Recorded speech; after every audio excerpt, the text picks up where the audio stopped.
la France et les États-Unis, entrer en Russie dans le Sahel de l'Afrique. Le Mali, le Burkina Faso et le Niger sont pris dans un affrontement de superpuissance.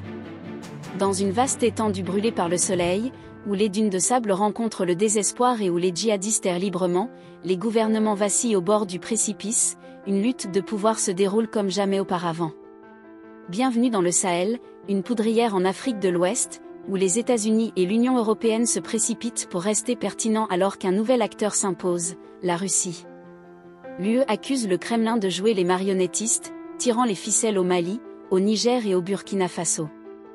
Les troupes françaises sont parties, des bottes russes pourraient être sur le terrain, et des murmures d'un « corps d'Afrique » mystérieux alimentent les craintes d'un chaos croissant. Mais attention, il ne s'agit pas seulement du déclin de l'influence des États-Unis et de l'Europe. Les dirigeants africains ont leur mot à dire. Certains voient la Russie comme un sauveur, un partenaire qui respecte leur souveraineté, tandis que d'autres craignent de devenir des pions dans un jeu d'échecs mondial. L'UE et les États-Unis sauront-ils s'adapter et trouver un nouveau rôle ? Les nations africaines pourront-elles tracer leur propre chemin en naviguant entre des alliances changeantes et des agendas cachés ? Il s'agit là d'une histoire de pouvoir, de trahison et de lutte pour l'âme d'un continent. Restez à l'écoute, car dans le Sahel, le prochain mouvement pourrait tout changer. Rejoignez le réseau d'information Kilimandjaro alors que nous plongeons profondément dans la dernière frontière de la géopolitique. Avant de continuer, n'oubliez pas de vous abonner au réseau d'information Kilimandjaro. Cliquez sur l'icône de la cloche pour être informé des enquêtes intéressantes et approfondies sur les événements qui se déroulent à travers le continent et la diaspora. La région sahélienne de l'Afrique de l'Ouest se trouve au centre d'une lutte de pouvoir en gestation, alors que l'Union européenne et les États-Unis sont accusés de voir leur influence diminuer avec l'arrivée de la Russie. Alors que l'UE cherche sa prochaine stratégie, la question demeure, les nations africaines peuvent-elles naviguer dans ce paysage complexe et tracer leur propre voie ? Le chef de la politique étrangère de l'UE, Josep Borrell, brosse un tableau sombre, accusant la présence croissante de la Russie au Mali, au Niger et au Burkina Faso de créer une nouvelle configuration géopolitique qui marginalise le bloc. Il met en avant l'expulsion des troupes françaises et le déploiement possible d'un contingent militaire russe au Mali, suscitant des inquiétudes quant à des djihadistes renforcés et à l'instabilité régionale. Cependant, certains dirigeants africains offrent une perspective différente.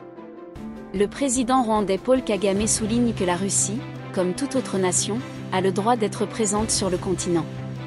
Le dirigeant intérimaire du Burkina Faso, Ibrahim Traoré, voit Moscou comme un allié stratégique, et les dirigeants du coup d'État au Niger, tout en expulsant les missions militaires de l'UE, ont embrassé la Russie, cherchant des partenaires qui respectent leur souveraineté.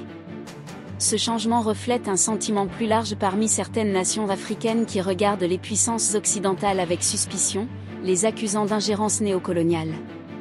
L'avenir du Sahel dépend donc non seulement de la réponse de l'UE et des États-Unis, mais aussi de l'Agence de l'Afrique et de sa capacité à tracer sa propre voie.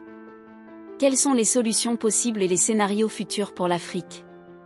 Les nations africaines pourraient renforcer les organes régionaux existants tels que l'Union africaine, UA, et la CEDEAO, Communauté économique des États de l'Afrique de l'Ouest, pour améliorer leur capacité de sécurité collective.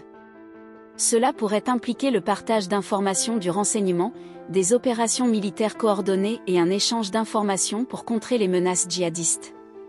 S'attaquer aux causes profondes de l'instabilité, telles que la pauvreté, le manque d'éducation et la corruption, est crucial pour la stabilité à long terme. Les gouvernements africains peuvent prioriser les investissements dans l'éducation, les soins de santé et le développement des infrastructures, tout en promouvant la transparence et la responsabilité pour favoriser la confiance du public. Allant au-delà des alliances traditionnelles, les nations africaines peuvent s'engager avec un éventail plus large de partenaires, y compris la Russie, la Chine et d'autres puissances émergentes. Cette diversification peut tirer parti de différentes expertises et ressources pour relever les défis de la région tout en évitant une dépendance excessive à un acteur unique. Les dirigeants africains peuvent jouer un rôle critique dans la médiation des conflits au sein de la région et dans la promotion du dialogue entre les parties prenantes.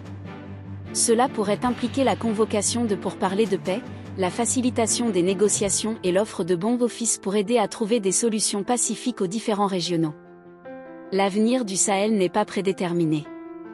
En prenant en charge leur sécurité, leur développement et leurs efforts diplomatiques, les nations africaines ont le potentiel de naviguer dans ce paysage complexe et de construire un avenir plus paisible et prospère pour leur peuple. Les choix qu'elles feront dans les mois à venir seront cruciaux pour façonner le destin de la région. Le réseau d'information Kilimandjaro aimerait vous entendre directement. Rejoignez la conversation. L'Occident est-il vraiment en train de perdre son emprise sur l'Afrique, ou s'agit-il d'un changement de pouvoir en attente? Qu'est-ce que cela signifie pour les partenariats et le développement futur dans la région? Les nations africaines peuvent-elles naviguer dans ce réseau complexe d'alliances sans devenir des pions dans un jeu mondial? Quel type de leadership et de coopération sont nécessaires pour assurer leur propre agence et autodétermination? La sécurité dépend-elle uniquement de la puissance militaire, ou le développement, la bonne gouvernance et la collaboration régionale sont-ils essentiels à la stabilité à long terme? Comment les nations africaines peuvent-elles prioriser ces aspects tout en naviguant entre les influences externes?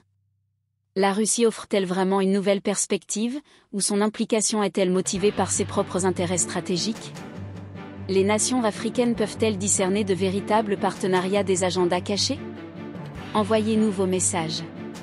N'oubliez pas de liker, de partager et de vous abonner au réseau d'information Kilimandjaro, la voix authentique de l'Afrique. Le réseau d'information Kilimandjaro diffuse en swahili, en arabe, en anglais et en français.